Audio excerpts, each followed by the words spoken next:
忙碌而紧张的大二生活终于结束了。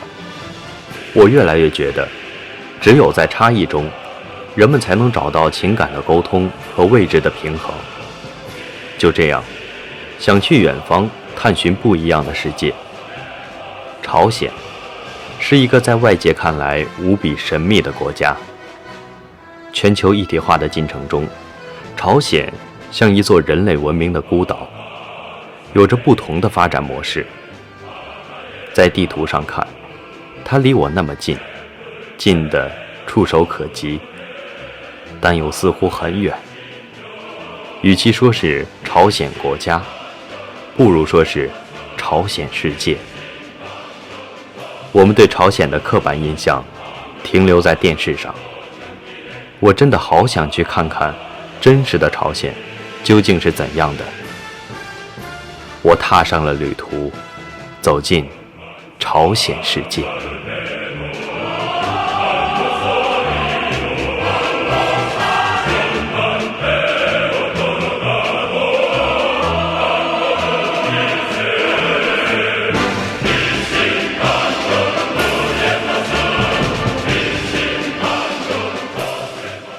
我是一名大学生。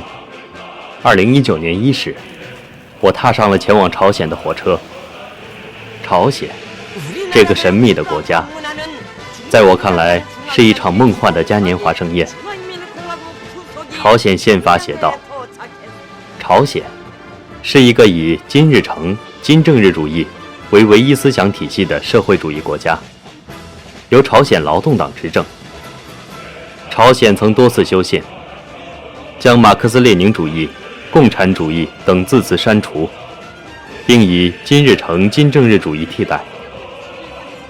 在1998年颁布的朝鲜宪法中明确指出，不再设国家主席一职，将国家主席的荣誉称号永远保留给已故的金日成个人，尊称其为共和国永远的主席。在修宪中，朝鲜也撤销了原国家最高权力机关中央人民委员会。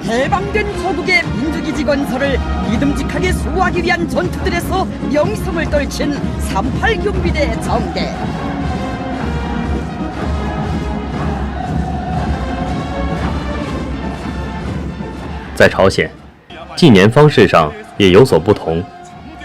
朝鲜不提倡采用公元纪年，而是以朝鲜国父金日成1912年诞辰为元年，被称作主体纪年。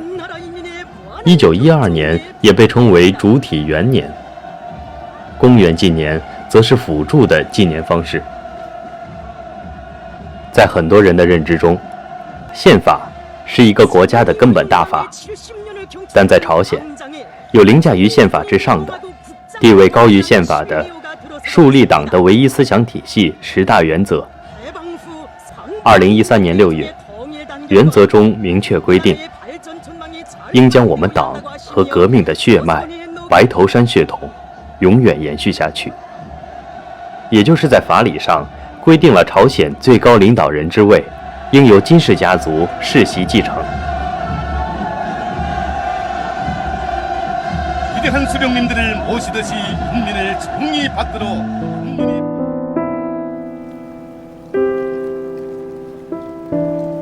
为吸纳外汇，朝鲜从上世纪90年代就开始致力于发展旅游业。目前，旅游业已成为朝鲜的经济支柱。据估计，每年约有10万游客到访朝鲜，其中以中国游客为主。截至我们到来前，朝鲜并未允许自由行，而朝鲜开展对外旅游业务的是朝鲜的国营旅行社。在这样的严苛规定下，游客在旅途过程中必须有朝鲜导游和监察员的全程陪同，禁止任意参观游览，禁止近距离接触朝鲜民众，并且限制摄影范围。在游客出境时，会严格检查所拍摄的摄影资料。对中国游客的检查较为宽松，但对其他国家的游客则较为严格。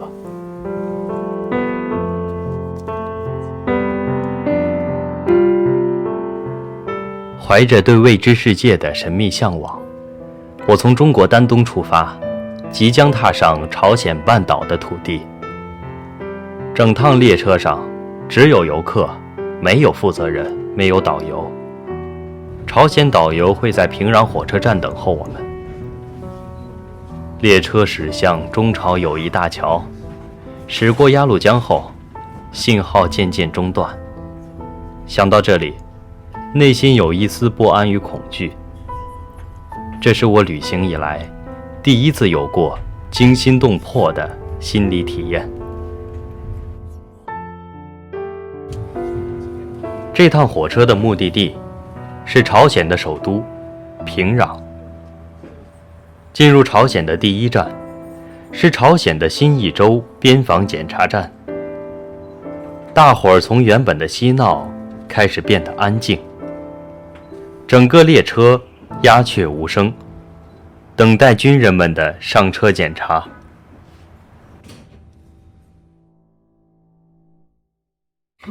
我看上去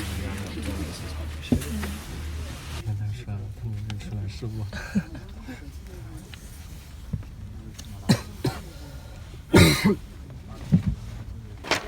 田谷人， 이거? 对，李义珍， 리 익진 对， 봐봐 봐봐 他说品名 정산산 哦，都掉了。哎呀你过来来啊你这边八八，还有一个这边这里旁边中对了你救了字对，你救了隔壁在隔壁여기 위对 yes 对帮助你的手机写一下，手机1、2、3、4、5、6。 手机 iPad 电脑 U盘钢盘那个嘞啊，什么字？我们现在应该是在朝鲜的新义州，然后进行安检，真的是一个一个的翻箱倒柜。然后可以看一下刚这一本书啊，这个外国美术简史上面有一个裸女，对，然后这本书他们检查了好久，对，然后因为他们现在是一个一个检查，所以就是每一个车厢他们都进去，然后把你的行李箱啊，然后把你的背包什么都拿出来检查。不过态度还不错，挺可爱的。对，态度很好，难怪我们会花大概八个小时才可以进去。对，当时不知道，就是以为这么短的距离就要8个小时，就觉得很不可思议。其实花在安检上面是对，原来是安检。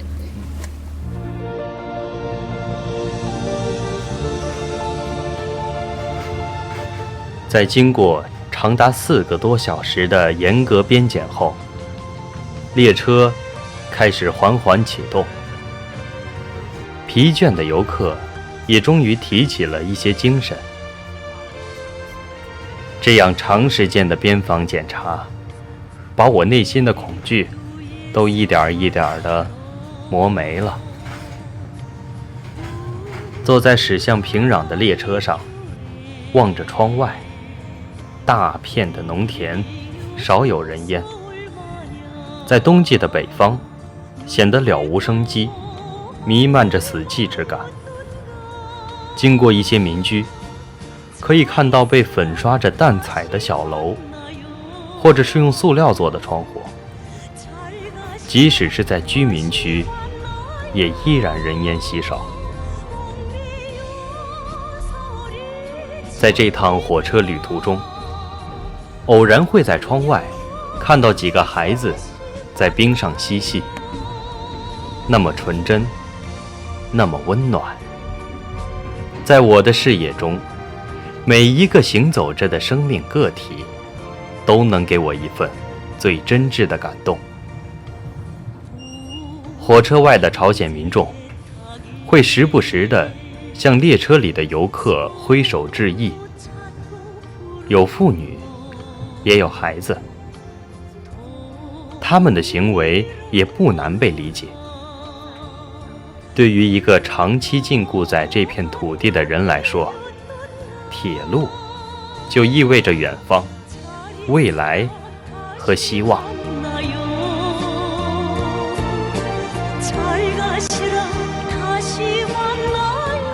天色渐渐暗却，晚上8点，火车驶向平壤城区。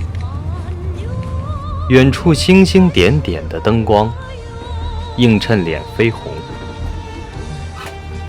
我们终于抵达了平壤火车站，这是朝鲜最大的火车站。朝鲜导游早已在此等候。这里似乎更加寒冷，但导游甜美真诚的笑容让我们渐渐放下了陌生感。我们是旅游来的八个人的团吗？对的，学生。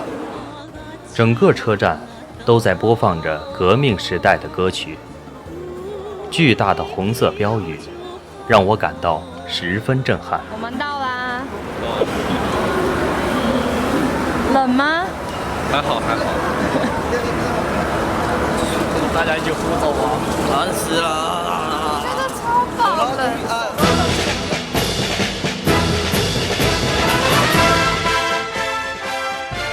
走出火车站，坐上小中巴车，朝鲜世界的大门就此打开。我东张西望着，目不暇接，对这里的一切都充满了好奇。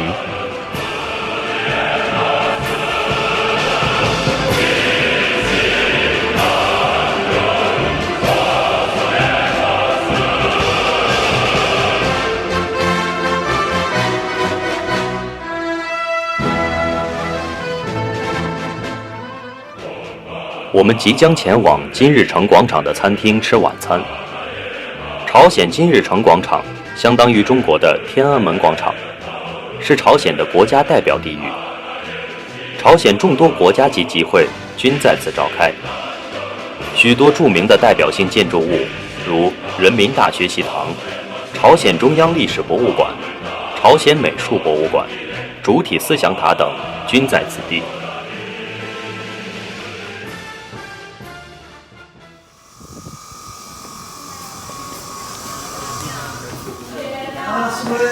起雾了。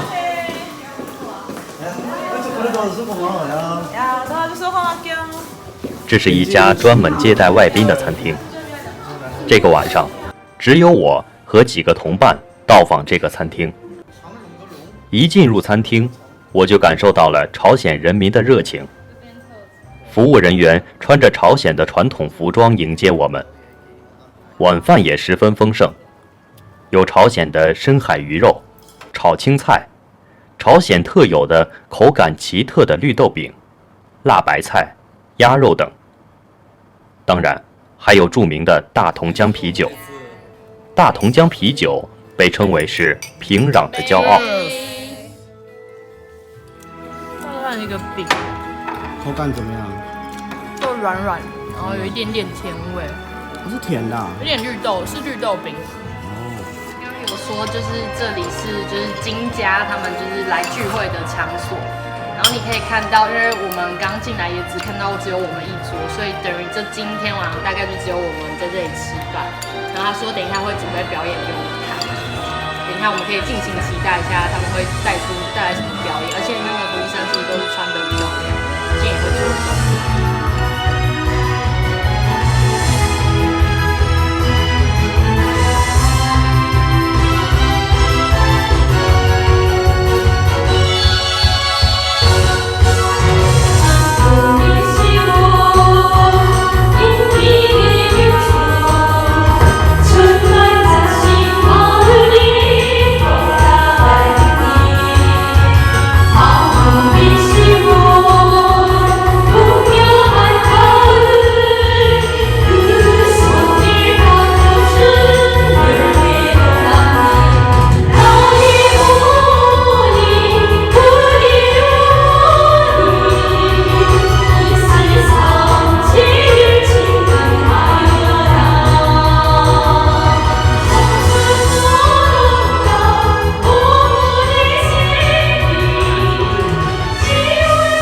在吃饭过程中，服务人员还给我们带来了朝鲜的传统歌舞表演。朝鲜的歌曲跟中国国内的主流歌曲有很大的差别。中国的流行歌曲唱法多样，而朝鲜的歌曲大多比较浑厚并且高亢。这些歌曲富有热情，并且充满斗争的活力。工作人员甚至还邀请了我和我的伙伴与其共舞，给人宾至如归的感觉。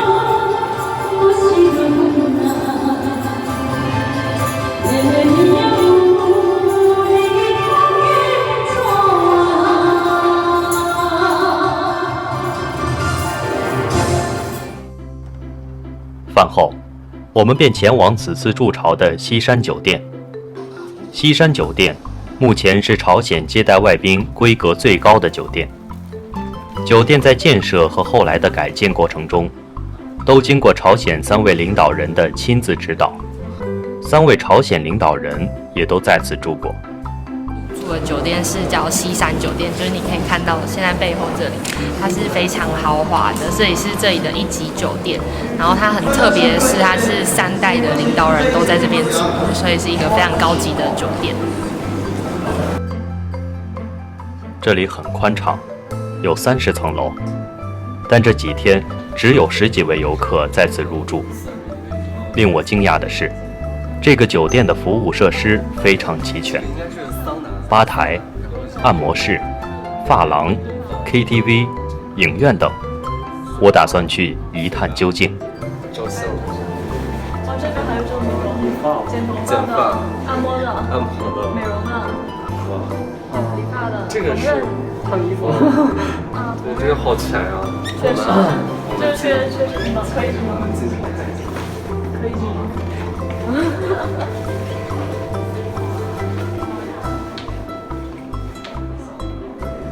他们这里是可以收朝币和人民币，然后刚才就是像那种100元的人民币就换不开，所以就是要拿一些0的人民币，然后才可以在这里生存。对。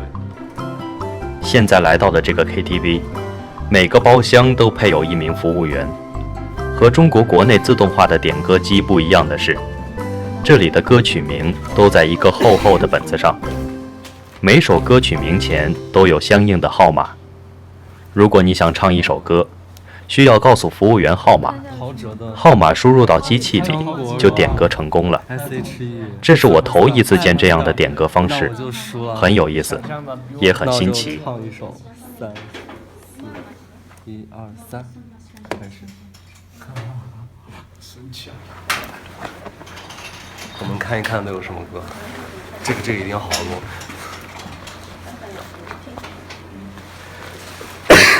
它这个有很多中文歌，而且你看《星空物语》，看，还有什么金沙的？月亮代表我的心，而且还有不同的版本，不同的版本，非常齐全了。对。冬天。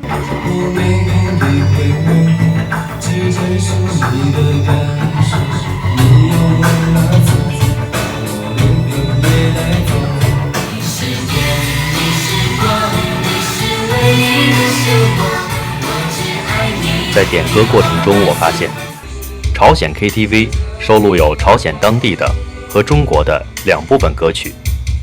收录的中国歌曲都为老歌，最新的也应该是中国00几年流行的歌曲。歌曲显示的 MV 均是拍摄的自然美景，也许是怕中国某些在朝鲜看来过于开放的画面被朝鲜国人看到，会产生不好的影响。当我们邀请服务人员歌唱朝鲜流行歌曲时，服务人员热情地回应了我们，铿锵有力的唱法极富朝鲜特色。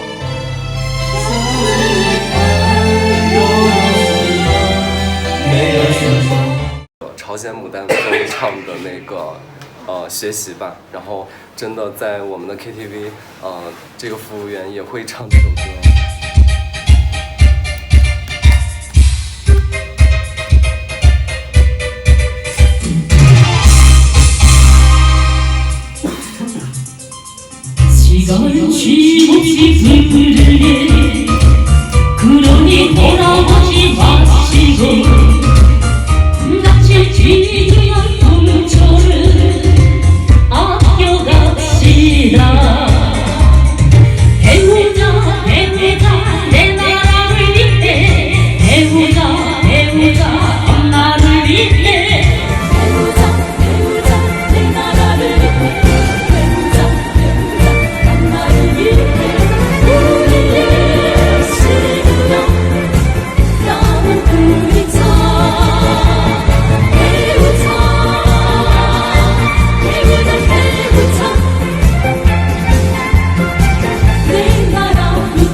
今宵，无论天涯与海角，神州万里。是我们第一次来朝鲜，然后感觉朝鲜人民非常的热情。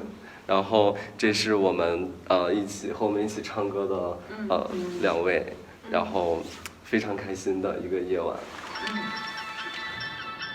娱乐归来，回到自己的房间，想看一看朝鲜的电视节目来轻松一下。但我万万没想到的是，这里除了可以收看朝鲜节目外，也可以看到中国的电视节目。可以看到它这个韩文，不是韩文，朝鲜文，应该是他们的一些自主品。那我们接下来看一下，就是他们的电视机里都在放一些什么样的内容。就是像不像我们那个，我们经常在国内看到那个李春基，就是铿锵有力的那种新闻播报，看可以不可以找到？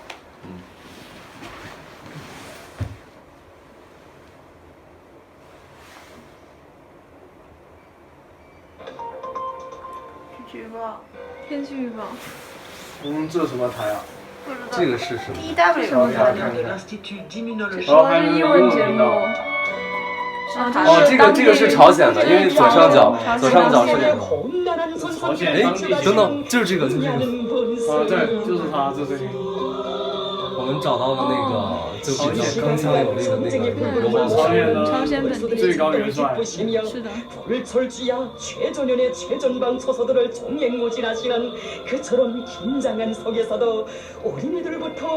人民非常雀跃。好，我们再看看其他节目，还有一件事。好的。哇，中国的 CCTV 有 CCTV 哦，不错啊。富强民主文明和谐。中文国际。还是 CCTV， 然后所有的 CCTV， 哇，东方卫视这么厉害！天哪，幕后之王能看懂吗？这是什么？哇，这是민주주의인민공화국 최고인민회의 제14기 제1차 회의。朝鲜目前设有5个国营的电视频道，其中，朝鲜中央电视台是朝鲜最早成立的电视台，创立于1963年。朝鲜的电视节目一直围绕2大主题，即国内政治宣传和反对美帝国主义。朝鲜中央电视台每天开播时，首先会播出朝鲜国歌、金日成将军之歌、金正日将军之歌3首歌曲，其后是关于朝鲜劳动党、朝鲜人民军、金正日、金日成和金正恩的新闻，然后是介绍朝鲜在教育、科学、军事、农业等成就的纪录片，最后则是电影、电视剧和卡通片。电视上播放的外国电影大多为前苏联、东欧剧变前的东欧和中国大陆改革开放前的影片，电视剧则以歌颂朝鲜劳动党和军政为主。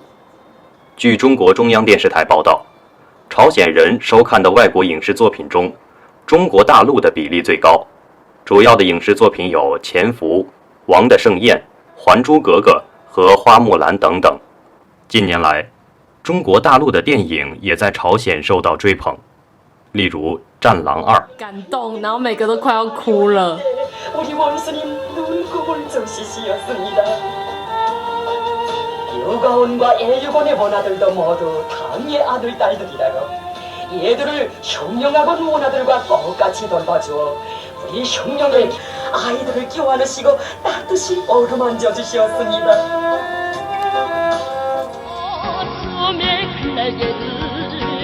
활짝 펼치고 우주의 종목자로 살아날 때야 내 위송은 별나라 말고 내 위송은 달나라 나라 위성으로 조주를 아채울 때야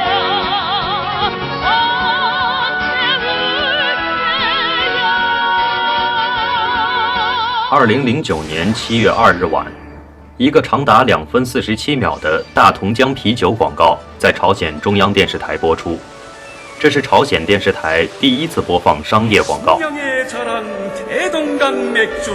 평양에 사는 대동강 맥주.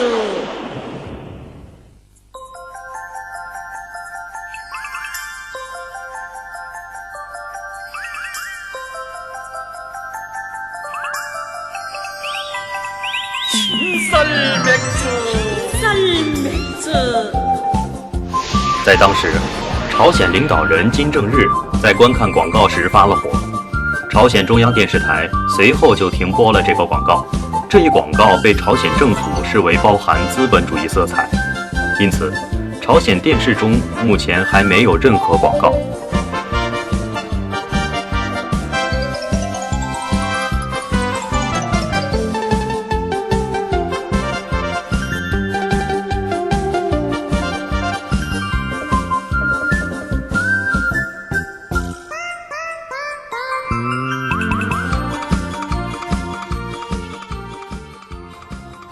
说到影像，随着边境贸易的增加和边防的腐化，不少中国大陆和韩国电视剧，以致美国好莱坞电影、韩国电影也被偷偷带到朝鲜。2013年11月，朝鲜数十人因观看走私进口的韩剧而遭到枪决。由于科技日益发达，一些走私者暗带 DVD 与 MP4 播放器等入境朝鲜。一些美国电视剧，如《绝望的主妇》等，也有朝鲜民众在观看，但这仍然是极其小众的。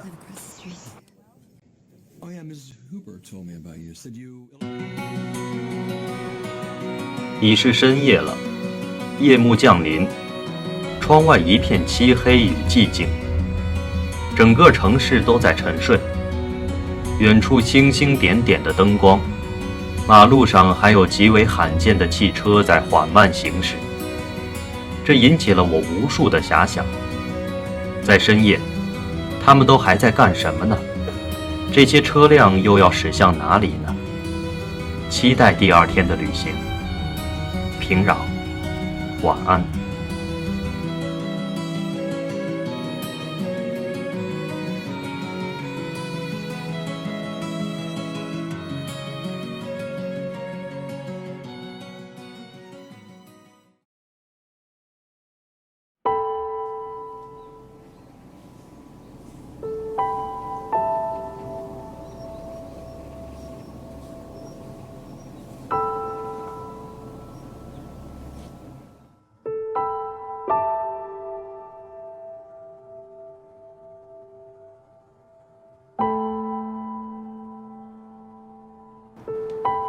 一大早，我们在宾馆吃过早饭，继续上路。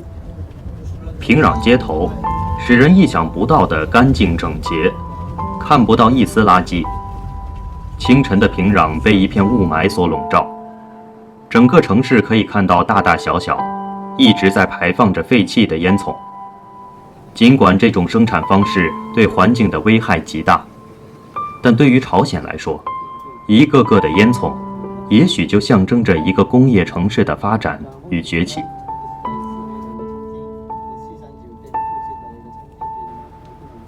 我们将要前往西海水闸参观，途中，我们经过了朝鲜体育大街，这里有各种各样的运动场馆。在路途中，没有城市早高峰，没有拥挤的人群，但高楼大厦林立。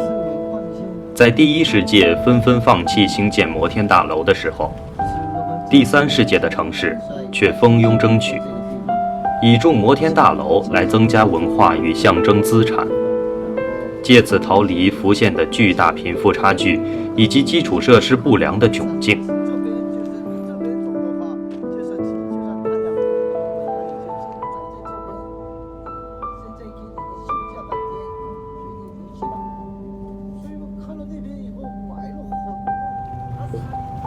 我们路过大同江，据朝鲜导游讲，大同江是朝鲜的母亲河。同时，导游还说道，世界最新人类学研究表明，大同江是人类第5大文明发源地。至于是否真实，还有待你的思考。朝鲜时间10点，我来到了大同江下游的西海水闸。这个水闸将江水与海水分割开来，江上有许多人在凿冰捕鱼，密密麻麻，令我惊叹。这比平壤市里道路上看起来还要热闹。由于气温很低，水面上结了很厚的冰，江面上的人们骑着脚踏车滑行，看起来十分有趣。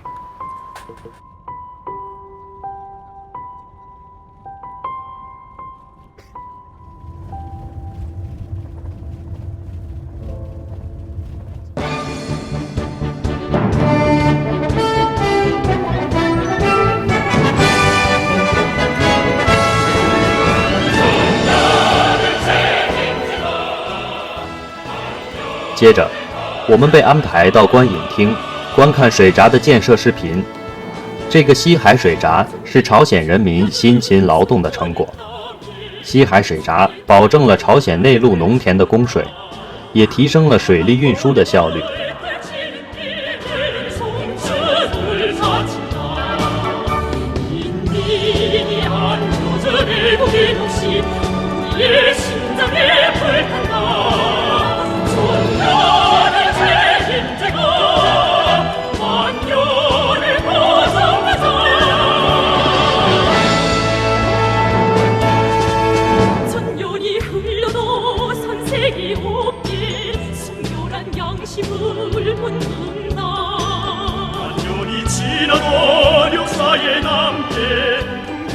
来到朝鲜的旅客，一定会被安排去参观建党纪念碑，也会被安排去参观模范农村，去参观他们的幸福生活，告诉外界，朝鲜的农村人民的生活是多么的幸福与快乐。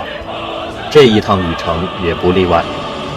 在去建党纪念碑的路上，我发现平壤市中心的主要交通工具是公交车和有轨电车。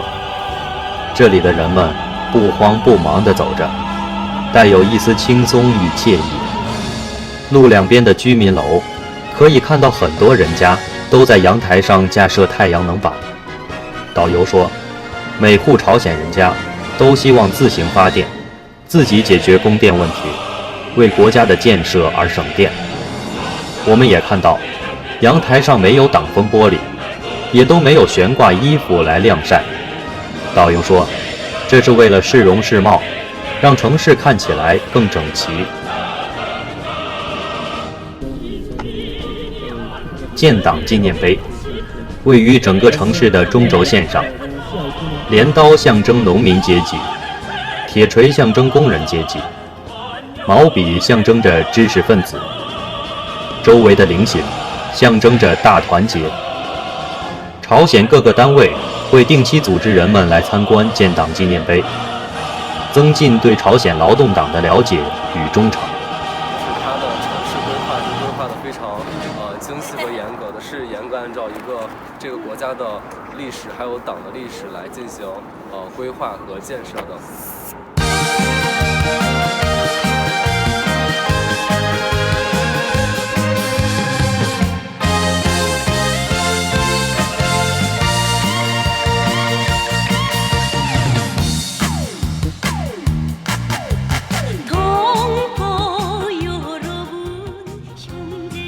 在大街上，我也发现有很多市民手持手机。我之前对于朝鲜的通讯工具十分好奇，在旅途中，据朝鲜导游讲，朝鲜的手机都是自己生产的。平壤牌手机约$200左右，超长待机时间，大概1星期充一次电就可以。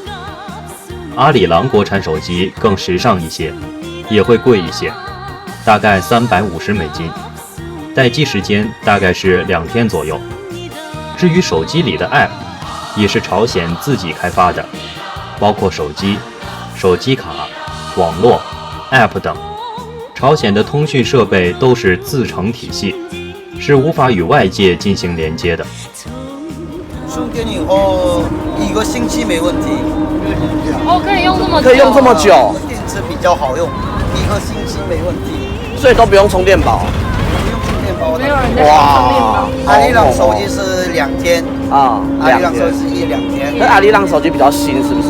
但是呢，那个什么画质啊，还有什么功能啊，比这个多一点。阿里郎比较好一些啊，功能比较好。要多少钱？都不一样啊，都不一样。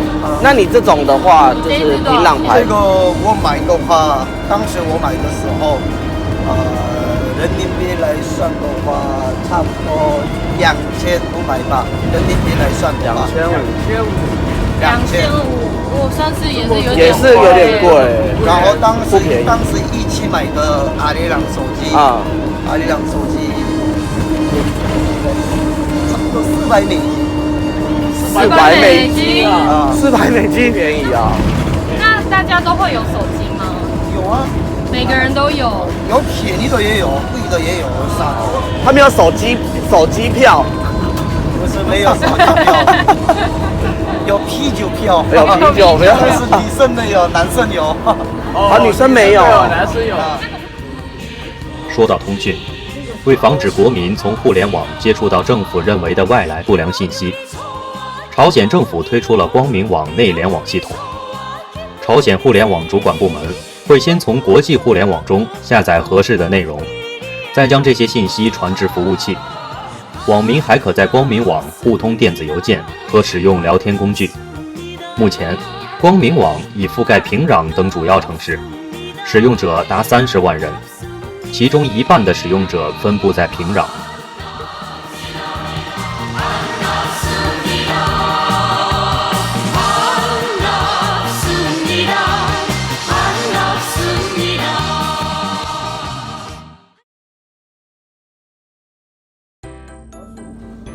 我们现在来到了平壤示范村，在这里，农田、居民楼、集会点、幼儿园应有尽有。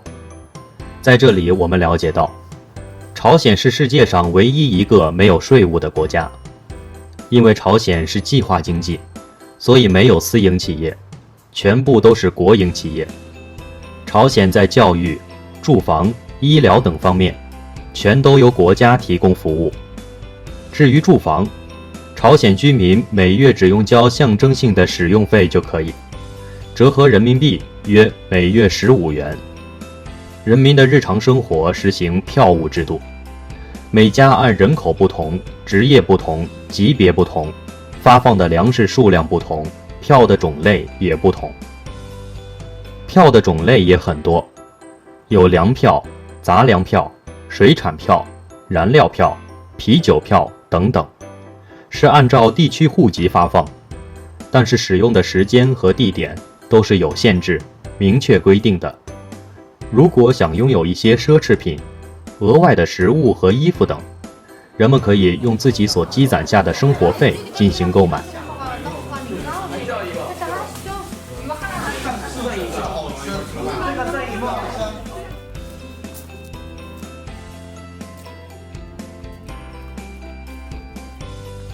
少有那种水泥路，这里边这个乡村的路还是这种石子路，还是比较算是在这里比较条件好一些的。这些我觉得应该都是那种公共建设的房屋，然后基本上都是这样一种规格。那接下来我们就真正的去实探一下别人家究竟是一个怎么样的一种状况。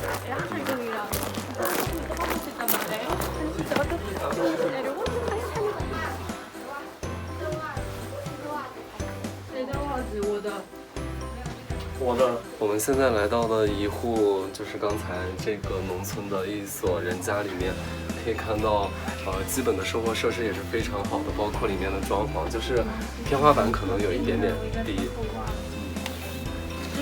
然后其他的感觉虽然面积不是特别大，但是还是感觉很温馨。而且这个他们应该睡的是地毯或者是一个客厅之类的地方。那里还有一个书桌，在那里还有一个书桌。那接下来我们去其他屋子看一下。哦，对，是暖的，挺厉害的。这边是暖的。这个应该是有一个地毯，然后还是会发热的，然后应该也是装的有暖气。然后这个应该是一个客厅，然后看到客厅的一些基础设施还是非常完善的。对，然后这里面还挂了一些家里面的一些照片，还有客厅一般会挂那个朝鲜领导人的一些照片，看这边，对，朝鲜领导人的一些照片。我们刚才看到的这些应该是，每家每户应该里面装饰应该都是差不多的，对吧？对呀，这个应该是一个比较典型的家庭。对呀对呀，每个家庭的理念的都差不多，家具都差不多。看着虽然面积不是特别大，但是看着很温馨。对。这些平房也是都是国家免费送给这里的农民。就这里边就是不管是城市还是农村，就是住房都是国家分配。对呀，都是国家分配的，但是一般农村的话平房为主的，城市的话楼房为主的。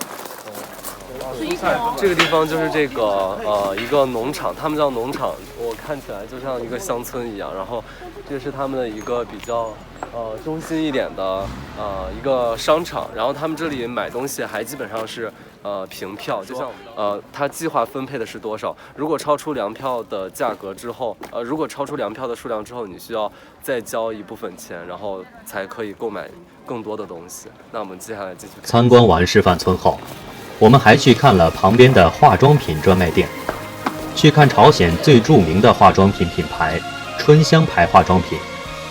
这个品牌的化妆品多用朝鲜当地特产的高丽参作为其营养成分。我看到在有些化妆品里甚至都浸泡着一根完整的高丽参。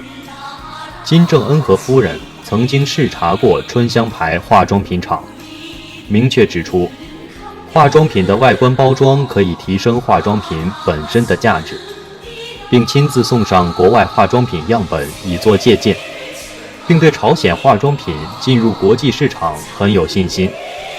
据厂长说，在世界各地，朝鲜化妆品品牌很受世界人民的欢迎。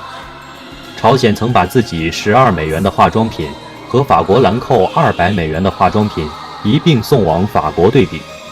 令人惊讶的是，比对数据显示出，朝鲜的化妆品在抗老化方面居然胜过法国兰蔻。春香牌这个，就像专柜的感觉，然后它里面什么都有，像是化妆水啊、眼霜啊，或是护手霜啊，一些婆婆妈妈们常用的东西啊，就是化妆品，然后都可以在这边买得到。这个是北韩当地的，就是叫春香牌，是他们自己国有特产。然后像这一罐，它是人参的化妆水，它才55块人民币，所以是非常便宜。然后听说很多人来这边都会买，可以带回家当纪念品，然后送妈妈。年后会涨1倍。年后会涨，他说上一次30，现在50了，年花存货还不错，可以看一下。而且很有特色。对，就是来北韩人参，一整根的参，搞得好像我现在在购物台在推销。对，大家就是可以来北韩观光，可以买一下这个。除了刚刚的人参化妆水以外，我又买了这个面膜，它是面膜超级便宜的，才40块一盒，然后里面有10个，也是人参的面膜，算是非常的划算，而且买回去的话可以送朋友啊，对。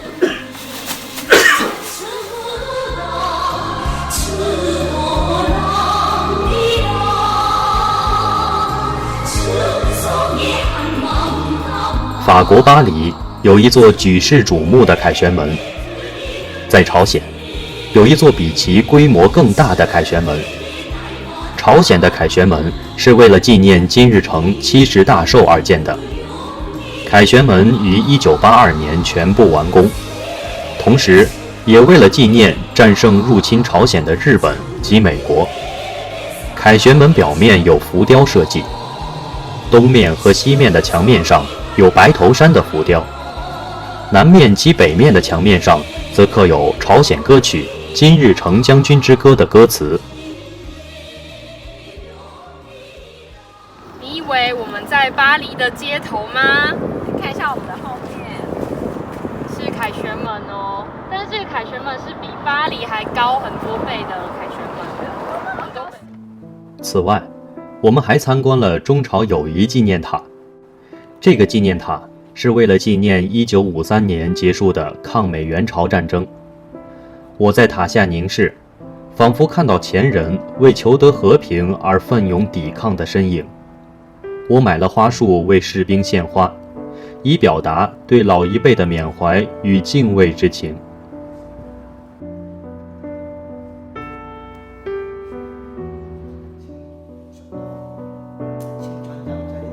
这片土地上凝聚了太多过去的历史，也有人说，不要让任何凝固的历史变成阻碍我们前进的石头。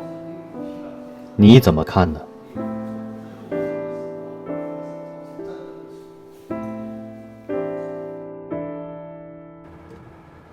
冬季的阳光一点点闪动着，在寒风中仿佛一只舞动着不愿停下的精灵。我来到了朝鲜解放战争胜利纪念馆，更进一步了解了朝鲜解放战争的故事。接待我们的是一个漂亮的大姐姐。在这么多天的朝鲜之旅中，我发现朝鲜的美女都被安排在了各种各样的纪念馆中工作。她们漂亮的脸庞被称作所谓的国脸，可以说她们代表了朝鲜女性，向外宾展示着这个国度中的女性魅力。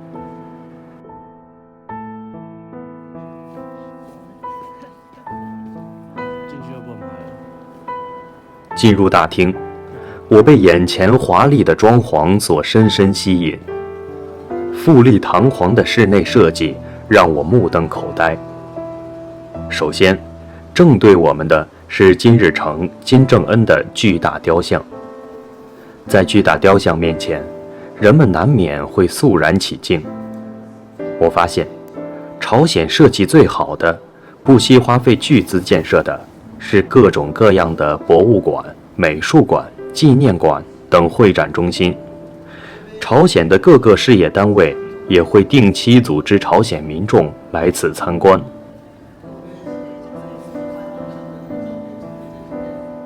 在参观过程中，各种设施非常齐全，各种会展的手段可以说十分先进，甚至有模拟战争的空间，效果做得十分逼真，惟妙惟肖。在这里，通过各种先进技术手段，让人们有一种身临其境之感。这不禁让我想起了中世纪欧洲的教堂。教堂是人们信仰的中心。在朝鲜，大型纪念碑式的公共建筑也是朝鲜人们的信仰中心。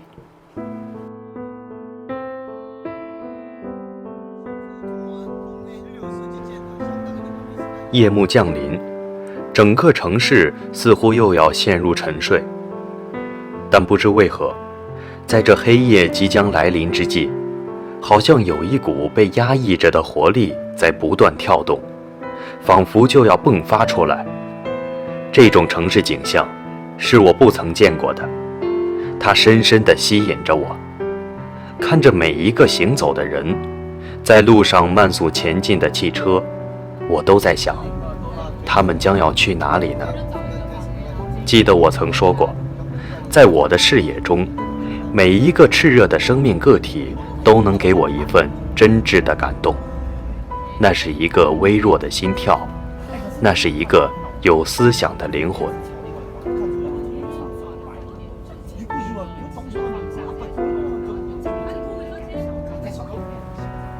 在平壤的夜晚，有很多街道是没有路灯的，远处只有金日成、金正日的画像在灯光的照耀下熠熠生辉。在一片漆黑中，伟人的画像仿佛给了朝鲜人们内心以安全感和归属感。我们将要去品尝朝鲜的传统食物冷面。朝鲜冷面的做法是把面条煮熟后，用凉水焯干，再放进盐、醋、酱油等调味料，加上番茄、黄瓜等蔬菜做拌菜，有时也可以配朝鲜咸菜或泡菜、朝鲜辣酱或芥末酱。朝鲜政府在许多国家开设的朝鲜餐厅常供应冷面，在朝鲜本地则以平壤的玉流馆冷面最为知名。2018年，韩国总统文在寅与朝鲜领导人金正恩举行高峰会。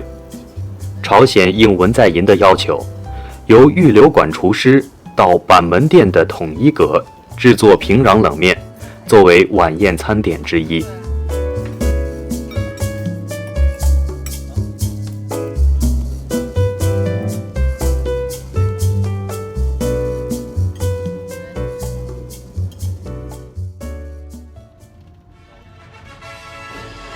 说起板门店，我们不得不再次想起那段历史。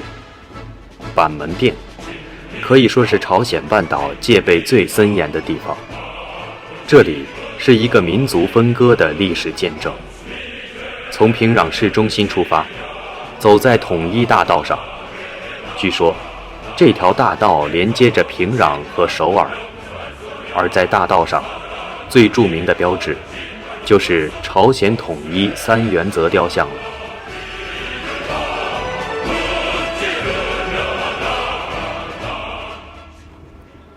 金日成在1980年朝鲜劳动党会议的工作报告中提出，朝鲜半岛统一后的国名以一个民族、一个国家、2种制度和2个政府为基础。金日成主张朝鲜自主和平统一，并使用朝鲜半岛历史上第一个统一国家高丽国作为国号，主张建立高丽民主联邦共和国。1997年，金正日发表了切实贯彻伟大领袖金日成同志关于统一祖国的遗训，将建立高丽民主联邦共和国方案与统一祖国3项原则，为统一祖国、实现全民族大团结的10大纲领一起定为统一祖国的3大宪章。经过了2个半小时的路程，我们到达了板门店。板门店与柏林墙一同被视为冷战时期的象征，这就是朝鲜与韩国的分界线。板门店距离首尔约50公里，距离平壤约150公里。这里由朝鲜和韩国共同管辖，为朝鲜和韩国之间唯一的连接点。在这里设有中立国监察委员会，由瑞士、瑞典、捷克与波兰4国监察。附近除了会议室之外，还设有韩国的和平之家、自由之家与朝鲜的统一阁、板门阁等设施。在2004年之前，这里的警备区由美国执行日常任务。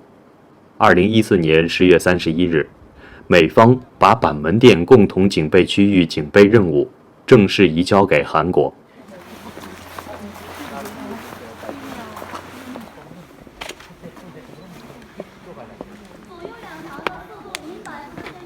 是朝韩的军事分界线，就在那个蓝色小房子的中间。这里也是见证很多历史性的一幕，包括去年的韩国总统和金正恩在这里会面，然后同时这里也经常改写着和见证着朝鲜半岛的历史局势。同时可以看到远方那里是那个朝鲜民主主义人民共和国的国旗，那边是大韩民国的国旗。然后在一定的历史时间内，这2个国旗为了相互比高度，然后都不同形式的增加了他们的那个国旗的高度，然后来显示他们的一种攀比。在导游的引领下，我们来到了1953年联合国军与朝鲜人民军和中国人民志愿军签署朝鲜停战协定的地方。历史又再次把我带回到了1953年。不过2009年，朝鲜军方发表声明，宣布朝鲜退出朝鲜停战协定，将不再受军事停战协定约束。2013年，朝鲜人民军最高司令部发言人于声明中宣布，朝鲜将不承认朝鲜停战协定，也就是说，朝鲜和韩国在法理上仍处于战争状态。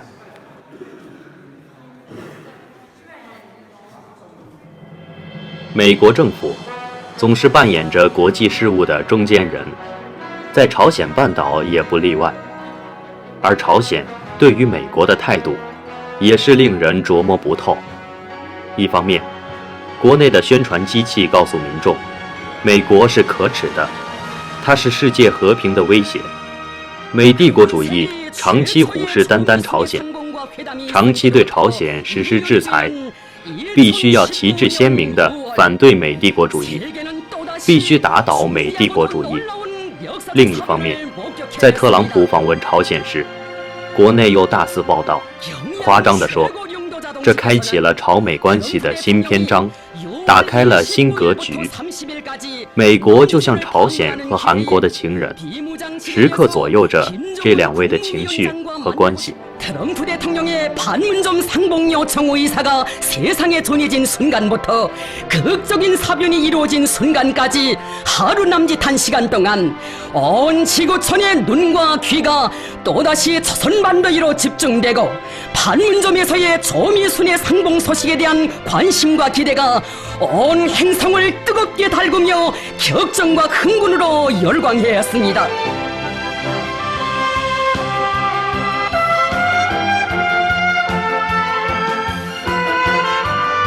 1953년 정전협정 이후 66년 만에 조미 두 나라 최고 수뇌분들께서 분단의 상징이었던 판문점에서 서로 손을 마주잡고 역사적인 악수를 하는 놀라운 현실이 펼쳐졌습니다.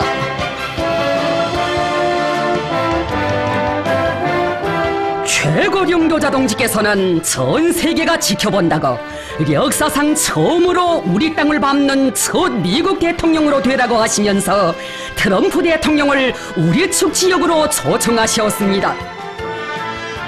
모든 예상과 억측, 상식과 관리를 초월한 조미 수뇌분들의 이 파격적인 상봉은 세계를 커다란 충격과 격동으로 끓게 했습니다.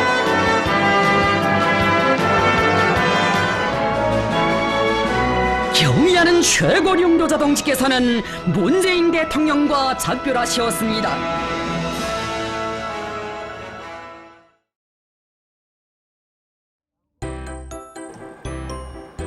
我们从板门店前往开城，板门店距离开城十分的近。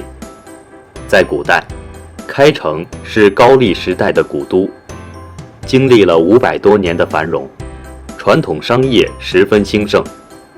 和现在计划经济的商业萧条形成了鲜明的对比。开城曾是开城工业地区的一部分，允许来自韩国及世界各地的投资者开设工厂。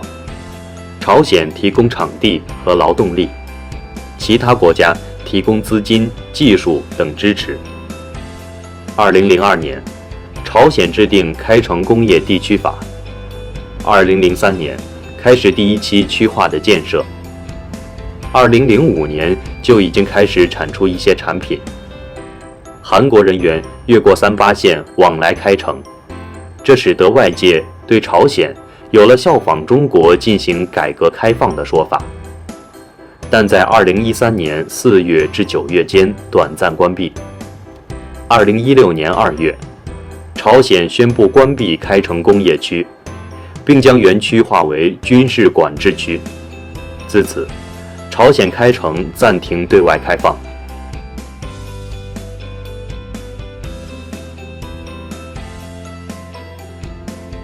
在开城，不得不提高丽博物馆和高丽人参。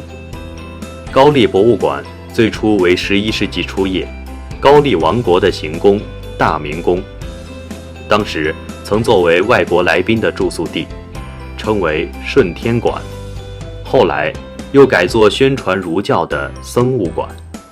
1089年，最高教育机关国子监迁到这里，改称成均馆。今天，这座古老的建筑成为展示朝鲜历史的高丽博物馆。高丽人参是当地有名的特产，我也有幸 去尝一尝高丽人参炖鸡汤，人民币260元一锅，里面满满的人参，这是我不曾品尝过的口味。里面除了人参和中药材，不放任何调味品，风味十分独特，不会有调味品掩盖人参和鸡汤原本的鲜美味道。吃起来有一点点苦涩，但给人很健康的感觉。在朝鲜饭店，也有幸了解到传统的朝鲜食具。朝鲜的传统食具是一个一个小小的金色铜碗，筷子和中国、日本的木筷不一样，这里的朝鲜贵族均使用金属筷子，甚至在民间，金属筷子也依然普遍，这是和中国、日本的最大区别。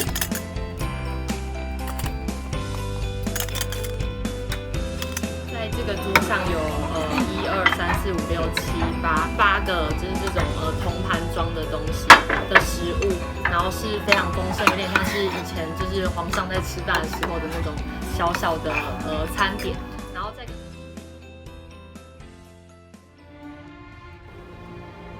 高丽人参鸡汤还在回味，不知道平常的老百姓有没有机会尝一尝这美味的人参鸡汤。我们坐上大巴，要返回平壤了。返程要经过2个半小时。平壤，在朝鲜人的心中，可谓是一座向往之城。朝鲜实施严格的户籍管理制度，人们是不可以随意在各个城市间流动的。基本上只能禁锢在自己所生活的城市。为了便于统一管理，朝鲜开国领袖金日成按照民众的出身，将国民划分成核心阶级、动摇阶级和敌对阶级3大阶级，再细分51个小类。据估计，核心阶级占总人口30%，动摇阶级占50%，敌对阶级占2%。不同的阶级在居住、学业、工作和晋升等方面也会得到不同的对待。敌对阶级不能居于国界和沿海一带，不可以居住在平壤以及其他大城市，会被发配到北部的山区居住。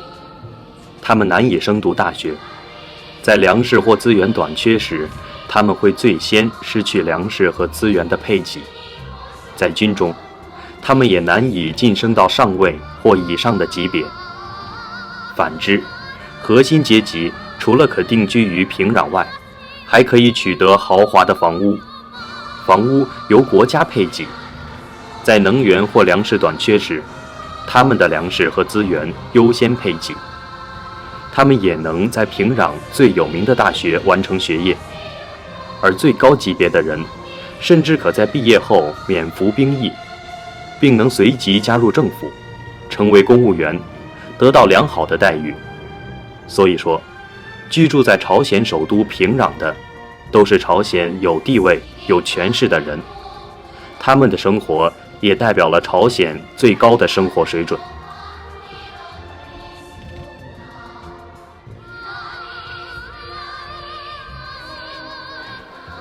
在外界看来，朝鲜人和韩国人有一个共同的特点，就是擅长唱歌和跳舞。在朝鲜，学校很重视孩子们艺术才能的发展。我们来到了一所以金日成母亲名字命名的高中，来看学生们的才艺演出。从这所学校的名字就可以看出，这所高中不一般。孩子们在操场上奔跑踢球，看起来充满活力与朝气。我们的到来也引来了学生们的围观，他们的眼神里充满了羞涩与好奇。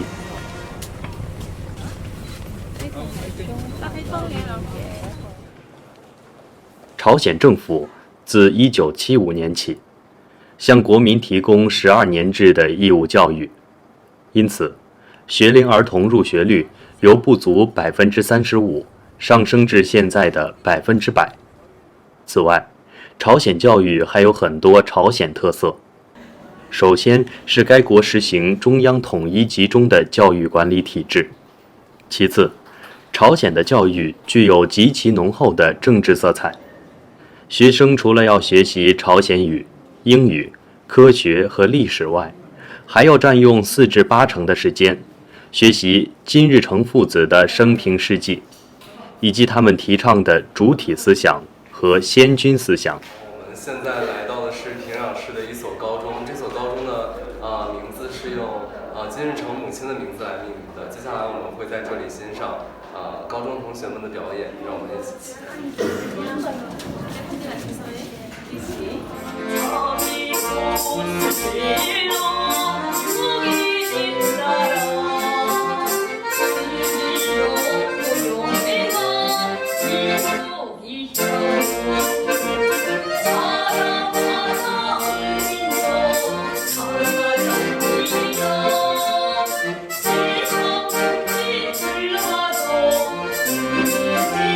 孩子们开始演唱了，一开口我就倍感亲切。来朝鲜前，我就做足了功课，听了很多朝鲜流行的歌曲。他们唱的第一首是《人民的欢喜》。在重大场合，这首歌曲会作为开场曲和结束时必须播放的歌曲。朝鲜规定了在什么情况下要播放什么歌曲，而且在朝鲜，最有名的乐团是牡丹峰乐团。朝鲜的音乐极其具有朝鲜鲜明的特色。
夜幕降临，每个来朝鲜的旅客都会被安排去观看在朝鲜体育馆举办的阿里郎大型表演。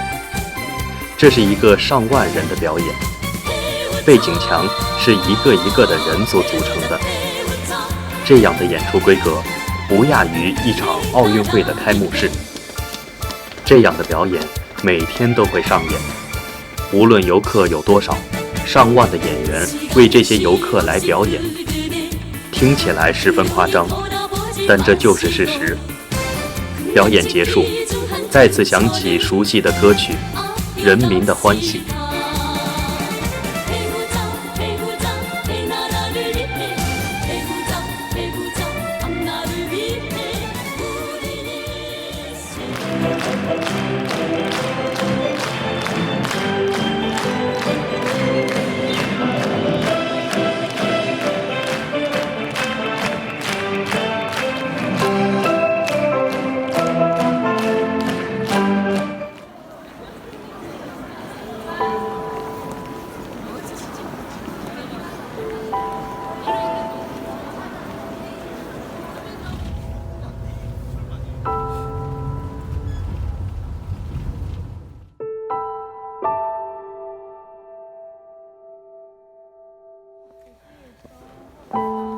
清晨是平壤一天中最静谧的时光，太阳唤醒沉睡的大地。也许，只有在透过镜头感受这惬意的光阴时，遥远的太阳才在我心里鲜活起来。它定时定点地照耀着地球的每个角落，无论是海洋还是陆地，无论是城市还是乡村，它都在那里，静静地带给人们光与热，带给人们无限的希望。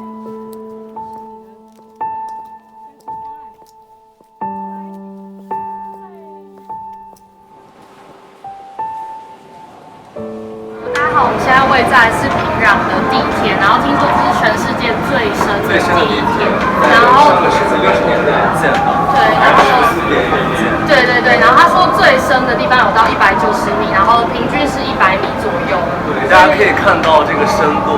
然后我们现在和那个朝鲜的平壤的市民一起乘坐地铁，让我们一起来感受一下平壤的地铁是一种怎样的体验。对，全世界最深的。朝鲜之旅就快要结束了，我们打算从这里坐地铁前往火车站。来朝鲜之前，我知道朝鲜平壤地铁是全世界最深的地铁，始建于1966年。地铁只有一条线路，真的想亲自尝试一下乘坐朝鲜地铁是什么感觉。平壤地铁是金日成参观北京正在建设的地下铁路系统后，在平壤发起修建的。在中国、前苏联及东欧各国的支援下，仿照北京及莫斯科地铁设计方案，建成了世界最深的地铁系统，最深处达地下200米，平均深度可达100米。这个如此之深的地铁，也被作为地下防空洞使用。无论你要坐几站，票价都是5朝币，折算人民币是0.33元。整个地铁的设计看起来有一点点陈旧，充满了上个世纪的味道。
光说这个地铁站非常深，那么具体有多深呢？我们接下来就倒计时一下，看我们多长时间可以上去。上去的时候就开始计时，因为现在比较拥挤，现在可能是朝鲜时间上下班的时间，所以说，朝鲜民众现在非常的多。好，3、2、1，开始。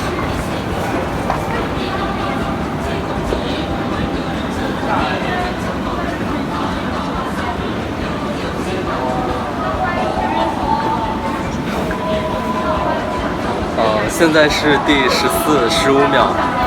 我们可以看到，就除了可能我在大声说话之外，就整个地铁非常非常的安静。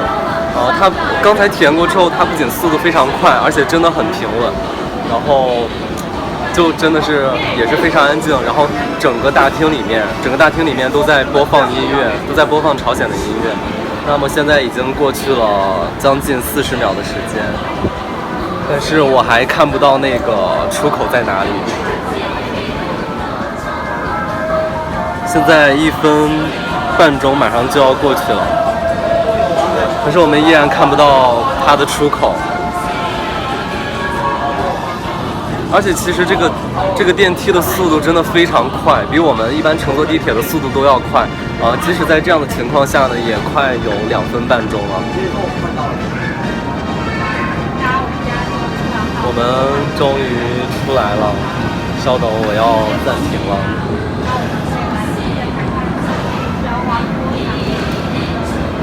来，我们摄影师也注意一下脚下，要出站了。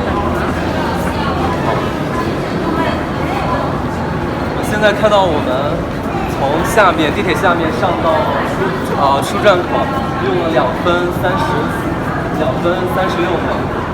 大家可以根据这个数字来直观的感受一下我们的这个地铁的深度，而且出了地铁，在平壤的街头，看到了人们千篇一律的头发。原来在朝鲜，人们的发型也是受到政府严格管控的。朝鲜官方公布的准许发型有28种，被称作28式发型。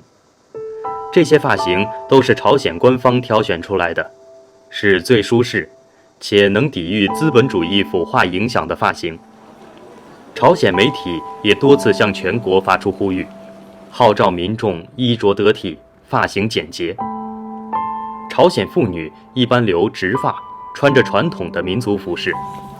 若穿西式服装，她们可以选择波浪形蓬松的烫发。从妇女发型中，人们可以轻易分辨出她们是否已婚。已婚妇女假若不在后脑勺扎发髻的话，通常会遭到指责，认为这是一种不矜持、不忠诚的发型。而且在朝鲜，女士可以烫发，但禁止染发。太阳，就是想问一下，这上面写的是什么字？这是刚才我们在朝鲜的邮票纪念馆买的那个太复杂了，纪念的明信片。然后我们看一看它是什么意思。这是什么意思？恭喜新年！恭贺新春！恭喜新年！恭喜新年！然后2019年嘛。然后我们彻底贯彻国家经济发展5年战略目标。5年的话，从2016年到2020年的我们国家经济发展5年战略目标。明白吗？我们把我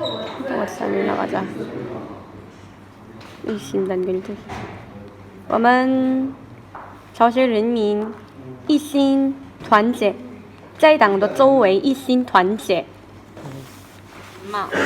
这也是一样的，彻底贯彻党中央委员会4月全体会议的决议，致力更生科学技术。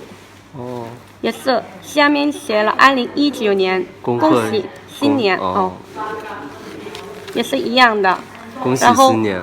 这个上面有一种口号，什么意思呢？我们金正恩同志在2018年4月举行的党中央委员会第4次全体会议，他在会议上提出了这样的口号：靠科学飞跃前进，靠教育保障未来。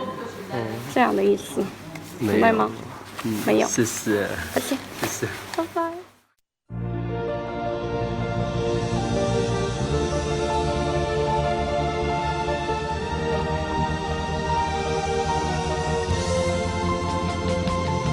朝鲜之旅要告一段落了，我回到了最初的起点，平壤火车站。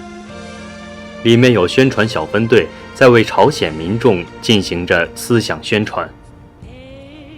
在朝鲜所看到的一切都如此新鲜，因为那是我不曾见过的。是时候说再见了。这一趟旅程中，感受着朝鲜的脉搏，也祝朝鲜能够风调雨顺，国运昌隆。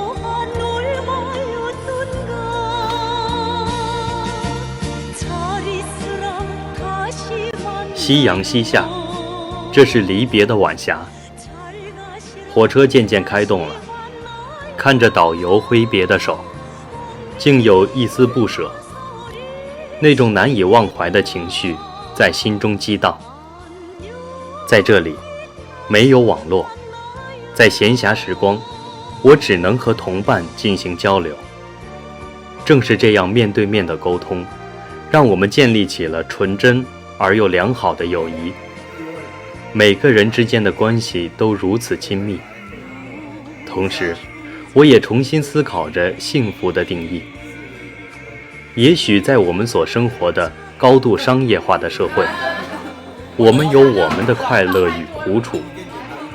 在朝鲜这样高度集体化的社会，想必也有我们难以体会的幸福与快乐。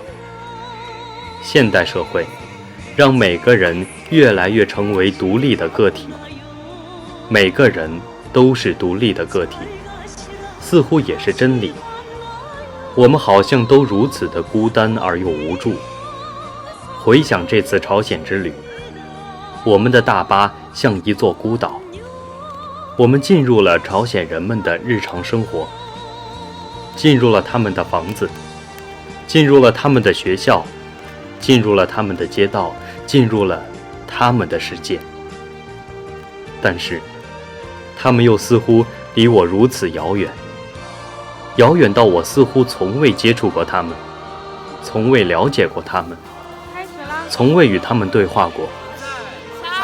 我进入了朝鲜世界，但好像心灵还没有进来，不知道会不会和朝鲜再次相遇，何时还会再相逢。2019，朝鲜再见，我们会再见。我们在朝鲜。